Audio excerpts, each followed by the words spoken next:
الآن في سر. سر شنو؟ قال لي الآيات اللي أنت قريتها لازم تكتبها في لوحة من ألواح الزند. هذا وش الزند؟ الزند هو هذا كتف الزند. اوكي الزند في لوح هنا. الإنسان عنده، الحيوانات عندها في المحل هذه في لوح هنا، لوح الكتف. أيوه بتكتبه في لوحة من ألواح الزند. قلت له ألقاه وين؟ قال لي تمشي منطقة اسمها أرديبة، تلقى فيه حيوان ميت بعيد في شجرة اسمها القضيم، عندها البذور كده حلوة. القضيم تمشي الشجرة دي شرقها تلقى عظام موجودة، شيل الزند وتعال.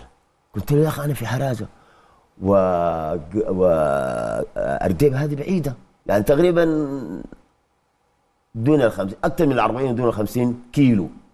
قال لي أنت من كراماتك بقيت من أصحاب الخطوة. أصحاب الخطوة يعني شنو؟